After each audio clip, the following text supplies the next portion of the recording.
दोस्तों, अगर आप और अच्छी नींद चाहते हैं तो हमारी प्यारी सी ऐप नींद को इंस्टॉल करें। इस ऐप पर आपको एक्सक्लूसिव स्लीप स्टोरीज़ मिलेंगी और आप बिना यूट्यूब प्रीमियम के भी इन स्टोरीज़ को बैकग्राउंड में सुन सकेंगे। इंस्टॉल करने के लिए आप हमारी वेबसाइट neend.app पर ज़रूर आइए और अच्छी कहानियाँ, स्लीप म्यूज़िक, कुछ टिप्स सुनने के लिए इस चैनल को सब्सक्राइब कीजिए। नमस्कार, मैं हूँ पायल। आज सुनिए लेखक कुमार रहमान की लिखी स्लीप स्टोरी रोशनी के देवता एडिसन। महान होना क्या होता है, ये थॉमस अल्वा एडिसन से सीखा जा सकता है। कभी शिक्षकों द्वारा मूर्ख घोषित किए गए बच्चे को आज दुनिया सबसे ज्यादा आविष्कार करने के लिए याद करती है। उनके नाम 1093 पेटेंट है। एक साइंटिस्ट ने कहा भी था, एडिसन इतने आविष्कार अकेले कर गए हैं कि किसी दूसरे के लिए करने को कुछ बचा ही नहीं है। एडिसन ने महज 22 साल की उम्र में पहला पेटेंट कराया था।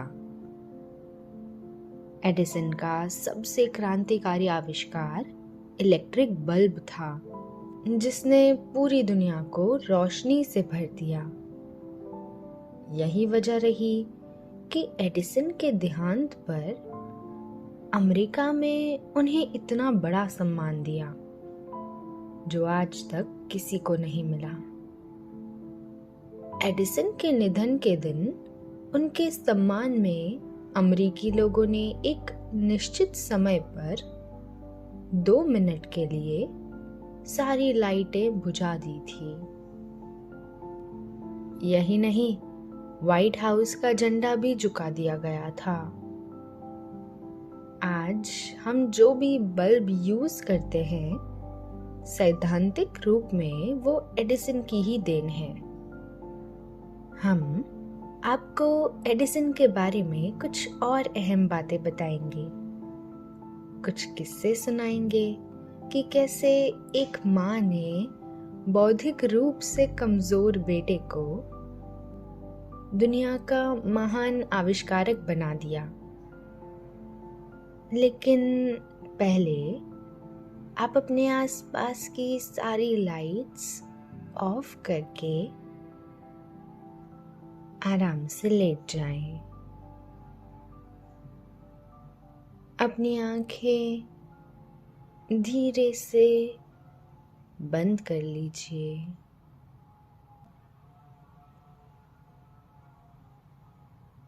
अब थोड़ा सा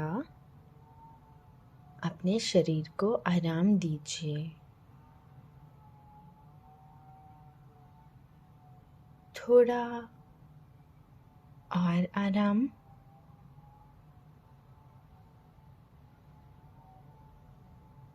अपने शरीर को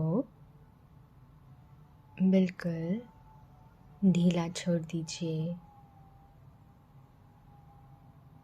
कोई टेंशन नहीं, कोई तनाव नहीं। अपने दिमाग में चल रहे सभी विचारों को, चिंताओं को त्याग दें। एक शांति सी महसूस करें। सभी नेगेटिव पॉजिटिव विचारों को धीरे धीरे निकाल दें।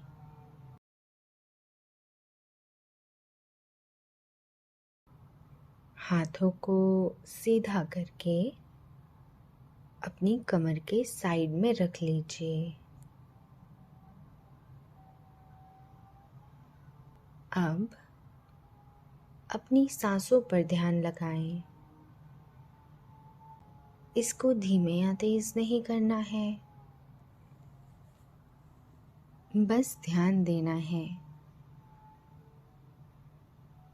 कैसे वो आपके नाक, गले में होते हुए आपके फेफड़ों में आ रही है और आपके फेफड़े फूल रहे हैं, और कैसे वो आपके फेफड़ों से वापस गले और नाक के माध्यम से वापस निकल रही है। और आपके फेफड़े थोड़े सिकुड़ रहे हैं। मन शांत,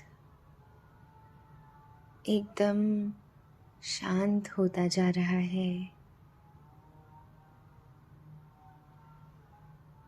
आप बहुत अच्छा महसूस कर रहे हैं, खुद को काफ़ी हल्का फील कर रहे हैं।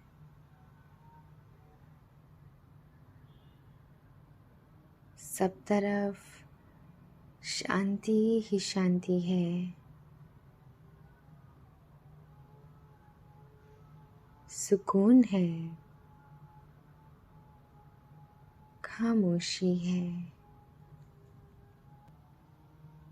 एक बच्चा एक दिन स्कूल से आता है और अपनी माँ को एक चिट्ठी देते हुए कहता है, माँ, ये चिट्ठी टीचर ने आपको देने के लिए कहा है।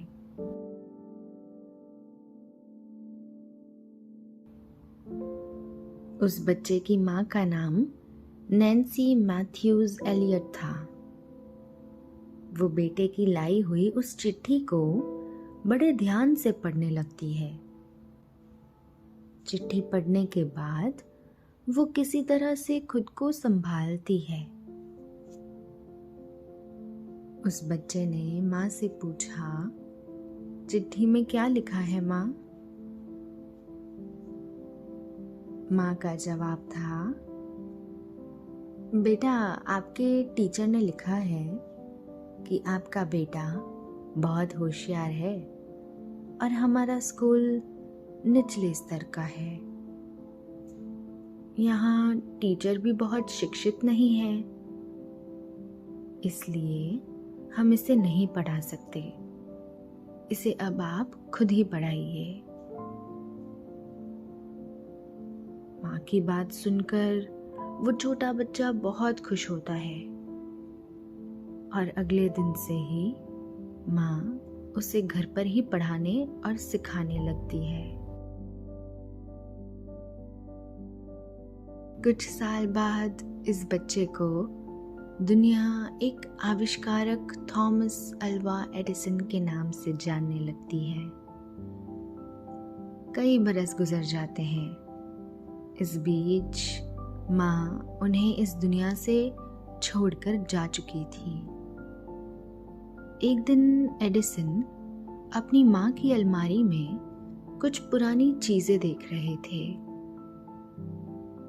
उन्हें एक डायरी में एक पत्र मिला। उन्होंने पत्र को पहचान लिया। स्कूल टीचर का ये पत्र उन्होंने ही बचपन में अपनी माँ को लाकर दिया था। एडिसन पत्र खोलकर पढ़ने लगे। उसमें लिखा हुआ था, आपका बच्चा बौद्धिक तौर पर काफी कमजोर है, इसलिए अब उसे स्कूल न भेजें। पत्र पढ़कर एडिसन ने अपनी डायरी में लिखा, एक महान माँ ने बौद्धिक तौर पर काफी कमजोर बच्चे को सदी का महान वैज्ञानिक बना दिया।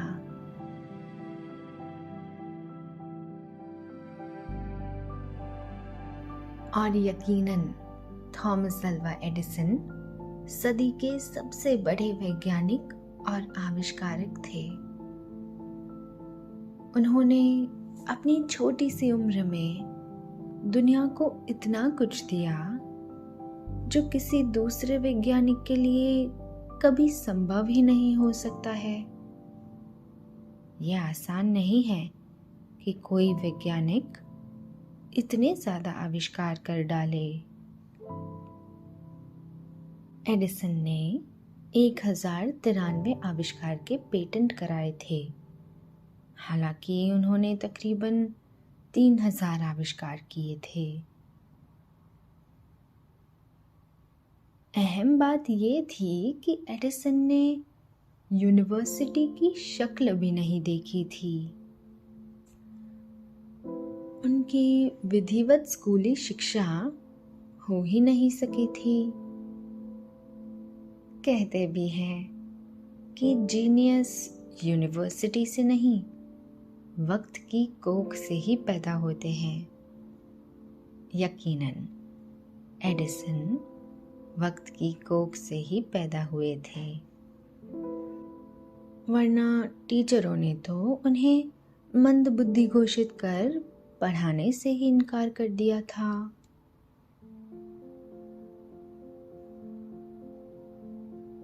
एडिसन का जन्म अमेरिका में 11 फरवरी 1847 को हुआ था।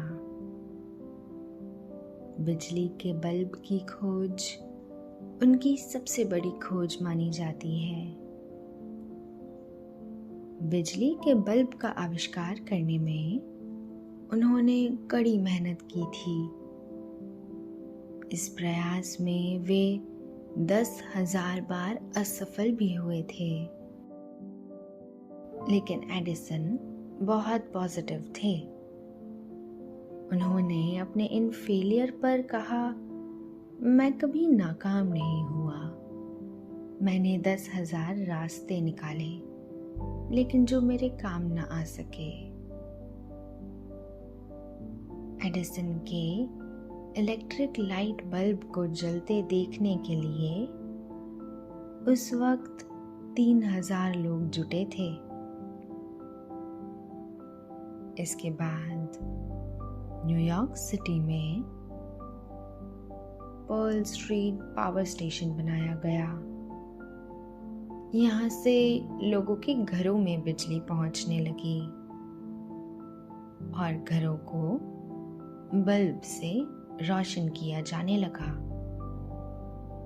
पहली बार बल्ब बनाने में $40,000 का खर्च आया था। उन्होंने सिर्फ बल्ब ही नहीं बनाया था, बल्कि बल्ब के लिए सहायक अन्य चीजें भी इजाद की थी, जैसे सेफ्टी फ्यूज और ऑन ऑफ स्विच का भी आविष्कार किया। एडिसन ने अपना सबसे पहला आविष्कार 22 साल की उम्र में किया था। इसका उन्होंने पेटेंट भी कराया था। ये एक ऐसी मशीन थी जो वोटों की गिनती करती थी। उस समय अमेरिका की संसद में ध्वनिमत को गिनने के लिए कोई उपयुक्त व्यवस्था नहीं थी। इसी बात को ध्यान में रखते हुए एडिसन ने एक ऐसी मशीन बनाई जिससे वोटों की गिनती करना आसान हो। सांसद को किसी विधेयक पर मतदान के समय एडिसन की मशीन का स्विच ऑन करना होता था। ऐसा करते ही वोट रिकॉर्ड हो जाता था। बाद में मशीन से इसकी गिनती हो जाती थी। इस मशीन से त्वरित गति से और सटीक नतीजे आ जाते थे। हालांकि उनका यह आविष्कार बहुत उपयोगी साबित नहीं हुआ।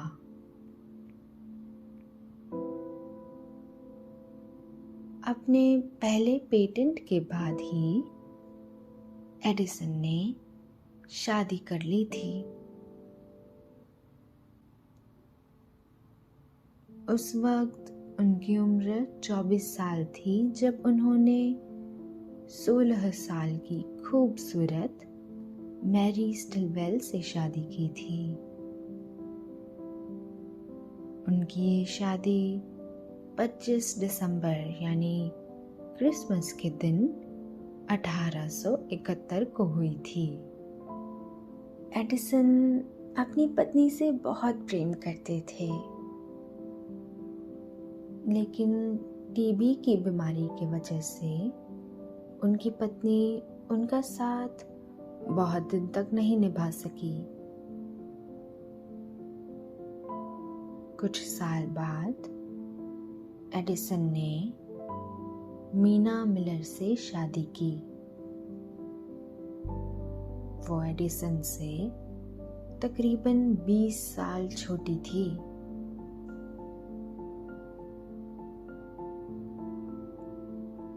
एडिसन की काबिलियत का अंदाज़ा इसी बात से लगाया जा सकता है कि उन्होंने 10 साल की छोटी सी उम्र में ही एक प्रयोगशाला बना डाली थी। जब वे महज 9 बरस के थे तो उनकी माँ ने केमिस्ट्री के प्रैक्टिकल्स के बारे में उन्हें एक किताब लाकर दी थी। ये किताब घर पर कर सके वैसे केमिस्ट्री के प्रैक्टिकल्स के बारे में थी। एडिसन ने किताब पढ़ी तो उन्हें वो बहुत पसंद आई। उन्होंने घर पर प्रयोग करने के लिए लैब बना डाली। ये लैब उनके घर के बेसमेंट में थी। लैब में एडिसन इतना बिजी रहते कि उन्हें खाने का भी होश न रहता। वे अक्सर 4-4 दिन लैब से बाहर ही नहीं निकलते थे। लैब से बाहर निकलने के लिए उनके फादर उन्हें पैसे देने का वादा करते, तब जाकर वो बाहर आते और इन पैसों का इस्तेमाल वो प्रैक्टिकल्स के लिए केमिकल खरीदने के लिए करते।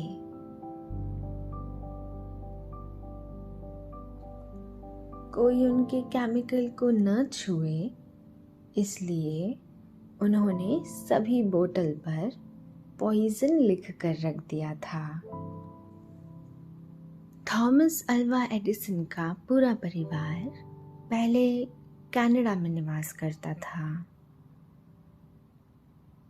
कुछ दिनों बाद वहाँ विद्रोह हुआ। इसकी वजह से उनके पिता सैमुअल एडिसन ने कनाडा को हमेशा के लिए अलविदा कह दिया और अमेरिका में आकर बस गए। उन्होंने अमेरिका को ही अपना स्थायी निवास बना लिया था।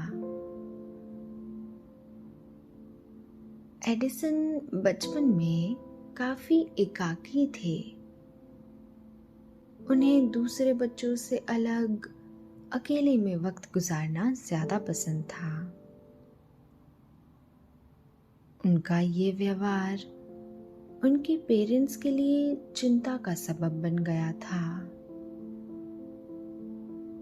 हालांकि उन्हें एडिसन की एक बात बहुत भाती थी। वो था एडिसन का जिज्ञासु होना। वो हमेशा कोई ना कोई सवाल पूछा करते थे। कुछ सवाल तो बहुत जटिल भी होते थे। एडिसन ने अपने खर्चे पूरे करने के लिए न्यूज़पेपर बेचने का काम भी किया। इसके बाद महज 14 बरस की उम्र में एडिसन ने अपना खुद का एक प्रिंटिंग प्रेस शुरू किया। इस प्रिंटिंग प्रेस में वो अखबार छापा करते थे। उनके अखबार का नाम ग्रैंड ट्रंक हेराल्ड था। वो इस अखबार को ट्रेन में बेचा करते थे। एडिसन जो भी कमाई करते उससे प्रैक्टिकल्स किया करते थे, मानो उन्हें एक्सपेरिमेंट का जुनून हो। धीरे धीरे उन्होंने ट्रेन की एक बोगी में ही अपना कारोबार जमा लिया। एक दिन वो कोई प्रैक्टिकल कर रहे थे, तभी आग लग गई। इसकी वजह से उन्हें ट्रेन के डिब्बे से बाहर निकाल दिया गया और उनका काम ठप हो गया। फिर एक दिन उन्होंने स्टेशन मास्टर के 3 साल के बच्चे को ट्रेन के आगे से बचा लिया था। स्टेशन मास्टर उनसे बहुत खुश हुआ। स्टेशन मास्टर ने एडिसन को टेलीग्राफ मशीन भेंट के तौर पर दी और उसे ऑपरेट करने की ट्रेनिंग भी दी। जब एडिसन ने ये काम अच्छी तरह से सीख लिया तो मास्टर ने एडिसन की जॉब भी लगवाई। यहाँ एडिसन ने नाइट शिफ्ट की मांग की ताकि वो दिन में अपने एक्सपेरिमेंट आसानी से कर सके। इस नौकरी से उनकी नियमित आमदनी होने लगी और उन्हें एक्सपेरिमेंट के लिए हर महीने वेतन के रूप में एक निश्चित राशि मिलने लगी। यहीं से उनके आविष्कार का रास्ता भी खुला।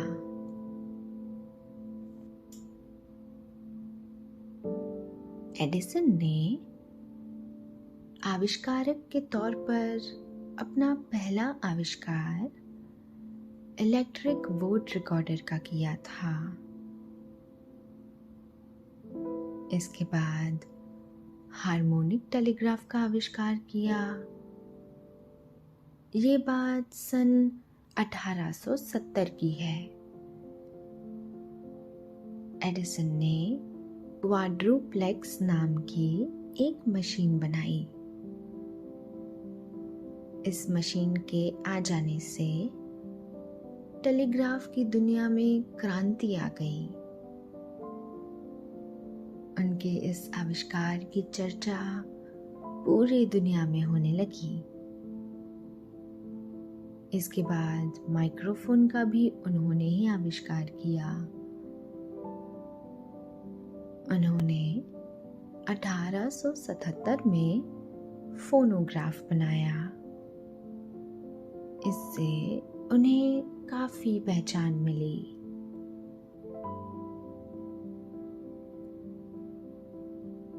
एडिसन ने 1878 में अपने सबसे महत्वपूर्ण आविष्कार इलेक्ट्रिक बल्ब पर काम करना शुरू कर दिया था। एडिसन ने भूमि के नीचे केबल के लिए विद्युत के तार को रबर और कपड़े में लपेटने की पद्धति ढूंढी। उन्होंने डायनामो और मोटर में भी सुधार किए।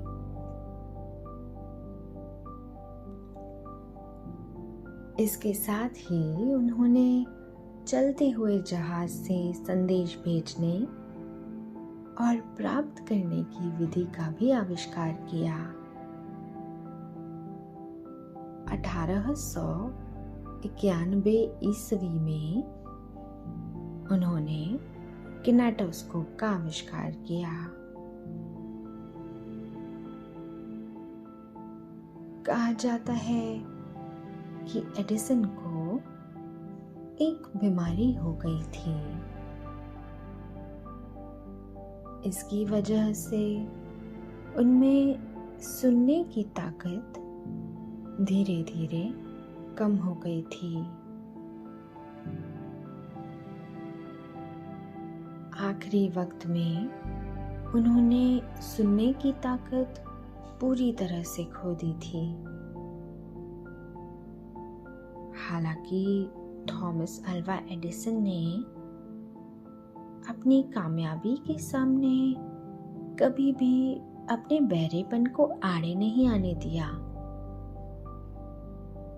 और वो सफलता के पायदान पर तेजी से चढ़ते रहे, बिना थके बिना रुके, एक विजेता की तरह। कहते हैं परिस्थितियां हमेशा प्रतिकूल होती हैं। जो इन परिस्थितियों को अपने अनुकूल बना लेते हैं वही विजेता कहलाते हैं। अभी आपने महान आविष्कारक थॉमस अल्वा एडिसन की ये कहानी सुनी और अब आपके सोने का वक्त हो रहा है। नींद धीरे धीरे आपकी पलकों को सहला रही है। आपकी पलकें बोझिल होती जा रही है।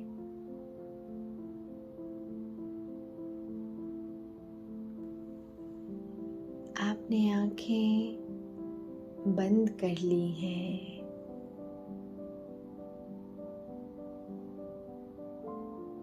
और अब आप नींद की वादियों में उतरते चले जा रहे हैं, उतरते चले जा रहे हैं। शुभ रात्रि।